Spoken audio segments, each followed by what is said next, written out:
ओम नमः शिवाय। हर हर महादेव। प्रिय भक्तजनों, आज सुनेंगे हल षष्ठी व्रत की कथा। इस व्रत को करने तथा कथा सुनने से संतान की लंबी उम्र होती है और संतान अकाल मृत्यु से बच जाती है। हर छठ माता सदैव संतान की रक्षा करती है। कहा जाता है कि बच्चे के जन्म से लेकर छठे महीने तक हर छठ माता स्वयं बच्चे को हंसाती है, खिलाती है और उसका ध्यान रखती है। घर में सुख समृद्धि बनी रहती है, भाग्य के द्वार खुले रहते हैं, घर में लक्ष्मी का वास होता है। तो इस कामना के लिए सुनते हैं व्रत की कथा। पुरानी परंपरा के अनुसार हर छठ की 6 कथाएं एक ही बैठक में सुननी शुभ माना जाता है। इसे ही हल षष्ठी व्रत की कथाएं कहा जाता है। मान्यता है कि सभी 6 कथाएं एक साथ सुनने से व्रत का पूर्ण फल मिलता है।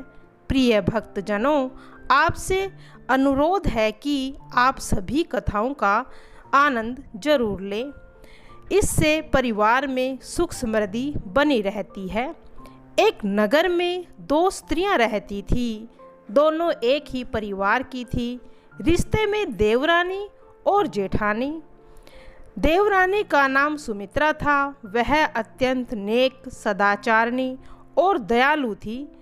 जेठानी का नाम तारा था। वह स्वभाव से दुष्ट थी। एक बार दोनों ने हर छठ का व्रत किया।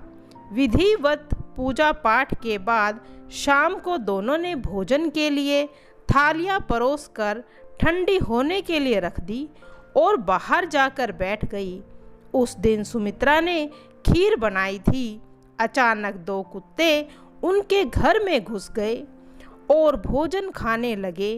अंदर से चम्मच की आवाज़ सुनकर दोनों अपने अपने कमरे में देखने पहुंची। सुमित्रा ने देखा कि कुत्ता खीर खा रहा है। उसने बिना क्रोध किए बर्तन में बची हुई खीर भी कुत्ते की थाली में डाल दी ताकि वह भर पेट कर खा सके। लेकिन तारा ने अपने कमरे में कुत्ते को थाली में मुंह मारता देखा तो वह क्रोधित हो उठी। उसने कमरे का दरवाज़ा बंद कर दिया और डंडे से कुत्ते को इतना मारा कि उसकी कमर टूट गई। कुत्ता जैसे तैसे अपनी जान बचाकर वहां से भाग गया। दोनों कुत्ते बाहर मिले तो एक दूसरे का हालचाल पूछने लगे। सुमित्रा के घर का गया कुत्ता बोला, मैं जिस घर में गया वह स्त्री तो बड़ी भली थी। उसने मुझे खीर खाते देखा तो कुछ नहीं कहा, बल्कि और खीर डाल दी। उसने मेरी आत्मा को तृप्त कर दिया है। मैंने ईश्वर से यही प्रार्थना करता हूँ कि अगले जन्म में मैं उसका पुत्र बनूं और जीवन भर उसकी सेवा करूं। दूसरा कुत्ता बोला, तुम्हारा अनुमान तो सही है मित्र। आज से पहले मेरी तो ऐसी दुर्गति कभी नहीं हुई थी। थाली में मुंह मारते ही उसने दरवाज़ा बंद कर दिया और डंडे से इतना मार लगाई कि मेरी कमर टूट गई।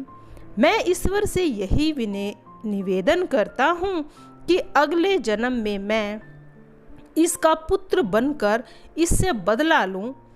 जैसे उसने मुझे मारा है वैसे ही मैं उसका दिल और कमर तोड़ दूँ। प्रिय भक्तजनों, कहा जाता है कि बेजुबान की बद्दुआ बहुत भयंकर होती है। कुछ समय बाद दूसरा कुत्ता मर गया और तारा के घर पुत्र के रूप में जन्म लिया। तारा अपने पुत्र को पाकर अत्यंत प्रसन्न थी। लेकिन आश्चर्य, अगले जन्म में हर छठी के पूजन के समय वह बालक मर गया। तारा की दुनिया उजड़ गई।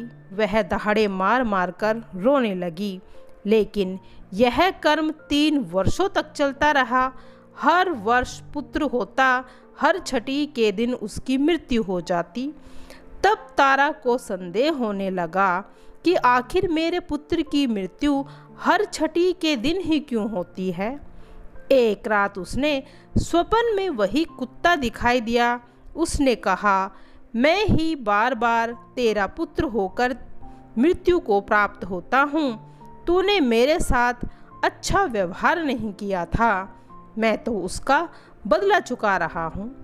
तारा यह सुनकर बहुत दुखी हुई और उसने अपने किए का प्रायश्चित करने का उपाय पूछा।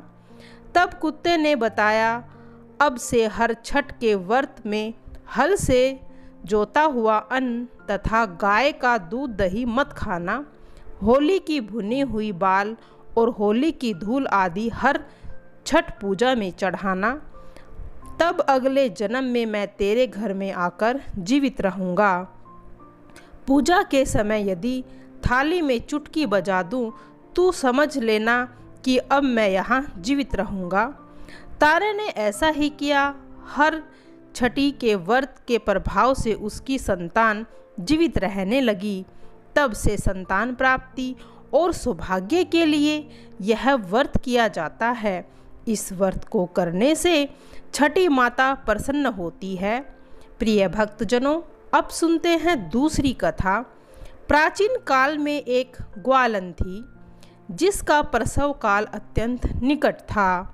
एक ओर वह प्रसव पीड़ा से व्याकुल थी तो दूसरी ओर उसका मन दूध दही बेचने में लगा था।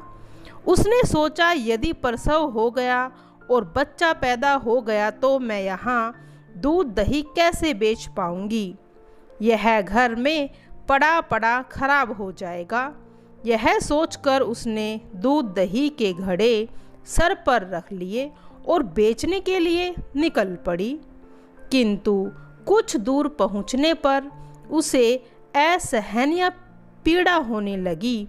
वह झाड़ बेरी की ओट में चली गई और वहाँ पर एक बच्चे को जन्म दिया। अब क्या था, उसे दूध दही तो बेचना था। उसने अपने बच्चे को आंचल में लपेटा और सुरक्षित झाड़ बेरी की ओट में छुपाकर पास में गांव में दूध दही बेचने चली गई।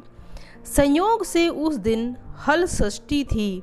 ग्वालन ने गाय और भैंस के मिश्रित दूध को केवल भैंस का दूध बताकर सीधे साधे गांव वालों को बेच दिया और इस प्रकार उन्हें ठग लिया। जिस झाड़ बेरी के नीचे उसने बच्चे को छोड़ा था उसके समीप खेत में एक किसान हल जोत रहा था। अचानक उसके बैल भड़क उठे और हल का फल बच्चे के सिर में लगते ही वह बच्चा मर गया। इस घटना से किसान को अत्यंत दुख हुआ। फिर भी उसने हिम्मत और धैर्य से काम लिया। उसने झाड़ बेरी के कांटों से बच्चे को के चिरे हुए पेट में टाँके लगा दिए और उसे वहीं छोड़कर चला गया। कुछ देर बाद ग्वालन लौटी। उसे डर लगने लगा कि यह पाप उसने जो किया है उसका ही फल मिला है मुझे। वह बहुत रोई और विलाप करने लगी। वह सोचने लगी, यदि मैंने झूठ बोलकर गाय का दूध न बेचा होता तो गांव की जो स्त्रियां का व्रत और धर्म भ्रष्ट नहीं होता और मेरे बच्चे की यह दुर्दशा नहीं होती। अतः उसने निश्चय किया कि लौटकर सब बातें गांव वालों को बताकर प्रायश्चित करना चाहती है। वह गांव में पहुंची और गली गली घूमकर अपनी करतूत और उसके फल स्वरूप मिले दंड को सुनाने लगी। तब गांव की भोली भाली स्त्रियां ने धर्म की रक्षा और उस पर दया करके उसे क्षमा कर दिया और आशीर्वाद दिया। बहुत सी स्त्रियों से आशीर्वाद प्राप्त करके जब वह वापस लौटी तो देखा कि वहाँ उसका पुत्र जीवित अवस्था में पड़ा है और खिलखिलाकर हंस रहा है, तब खेल रहा है। तभी उसने स्वार्थ के लिए झूठ बोलने को भ्रम हत्या के समान समझा और कभी झूठ न बोलने का उसने प्रण लिया। तो प्रेम से बोलिए, हर छठी माता की जय। प्रिय भक्तजनों, अब सुनेंगे हर षष्ठी पर सुनी जाने वाली तीसरी कथा। बड़ी ही दुर्लभ कथा है। एक बार द्वापर युग में धर्मराज युधिष्ठिर और भगवान श्री कृष्ण एक ही स्थान पर विराजमान थे। तब धर्मराज युधिष्ठिर बोले, हे भगवान, हे कमल नयन, इस जगत में पुत्र प्राप्ति की मनोकामना पूर्ण करने वाला कौन सा उत्तम व्रत है? तब भगवान श्री कृष्ण बोले, हे राजा, हल छठी के समान उत्तम कोई दूसरा व्रत नहीं है। युधिष्ठिर ने पूछा, हे भगवान, यह व्रत कब और किस प्रकार से किया गया था? श्री कृष्ण बोले, राजन, मथुरापुरी में एक राजा कंस था और समस्त नगरवासी उसके अधीन थी। राजा कंस की बहन का नाम देवकी था। जब वह विवाह योग्य हुई तब कंस ने उसका विवाह वासुदेव जी के साथ कर दिया। जब वह विदा होकर ससुराल जा रही थी तभी भविष्यवाणी हुई कि हे कंस, तू देवकी को प्रेम से विदा कर रहा है, इतना सम्मान दे रहा है, किंतु इसी के गर्भ में उत्पन्न 8वां बालक तेरी मृत्यु का कारण बनेगा। यह सुनकर कंस ने क्रोध में भरकर देवी की और उसके पति वासुदेव को बंदी बना लिया और जेल खाने में डाल दिया। समय के साथ देवकी के पुत्र पैदा हुए। सभी को कंस मारता चला गया। इस प्रकार जब देवकी के 6 पुत्र मारे गए तो एक दिन देवलोक से महामुनि नारद जी देवकी से मिलने जेल खाने में पहुँचे और उसे दुखी देखकर कारण पूछा। देवकी ने रोते हुए कहा, हे मुनि, मेरे सभी पुत्रों को मेरा दुष्ट भाई मौत के घाट उतार देता है। और इस प्रकार रोता हुआ देखकर उसने अपना सारा हाल कह सुनाया।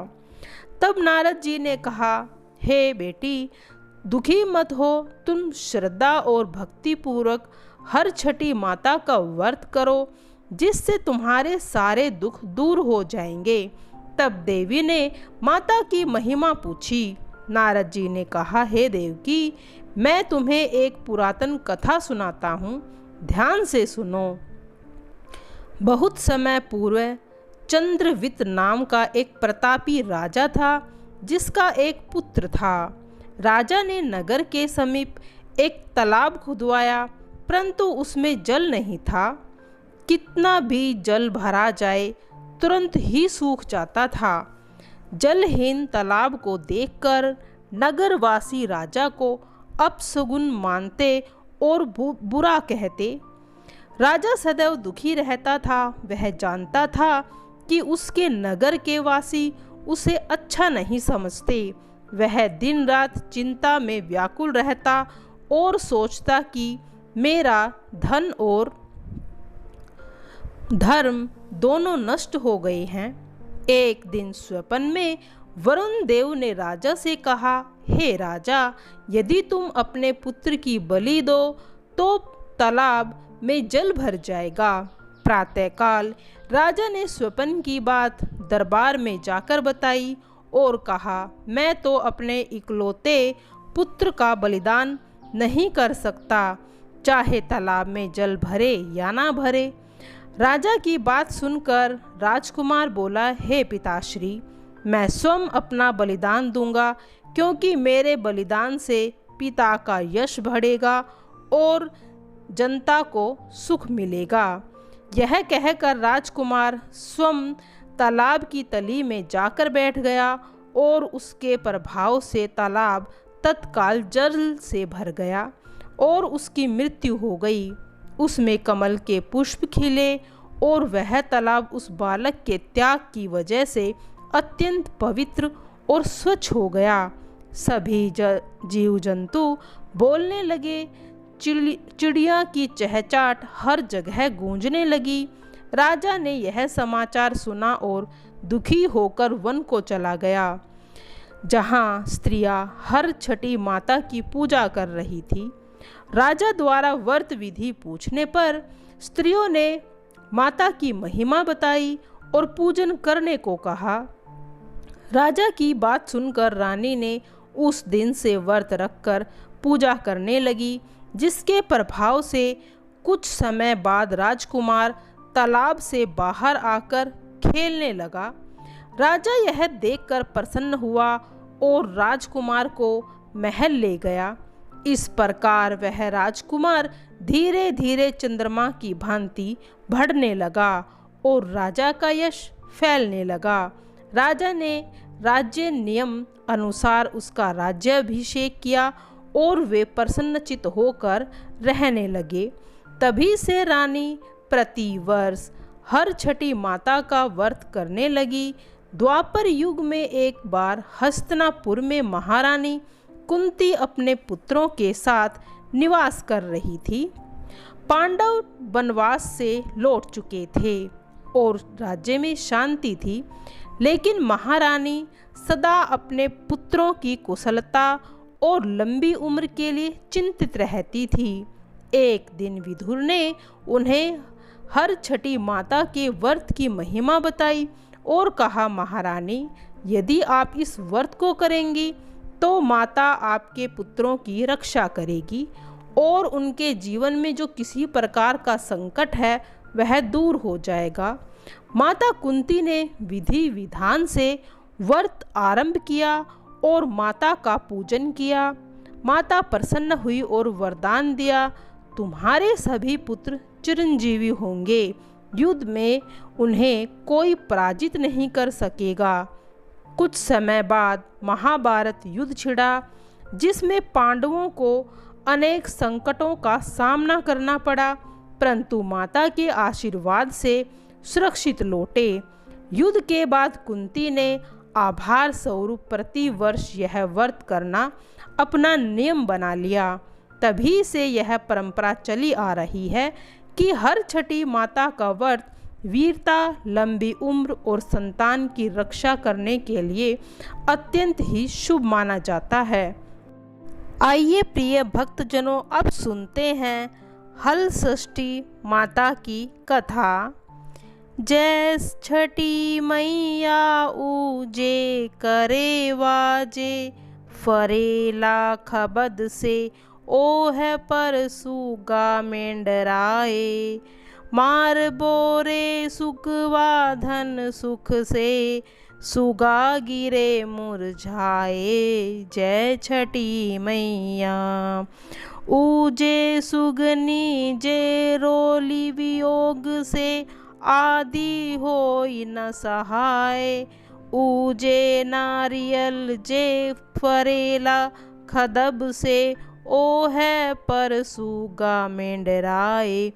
जय छठी मैया मार बोरे सुगा धनुख से, सुगा गिरे मुरझाए। ओम जय सुगनी जे रोइली वियोग से, आदित्य होई न सहाय। जय छठी मैया अमरुदवा जे फरला खदब से, ओ है पर सुगा मेंडराहे। मार बुरे सुगवा धनुषु से, सुगगा गिरे मुरझाए। जय सगी जय छठी मैया सरफिवा जो फरेला खबद से, ओ है पर सुगा मेंडराए। जय छठी मैया मर बोरे सुगवा धनुख से, सुगा गिरे मुरझाए। जय छठी मैया।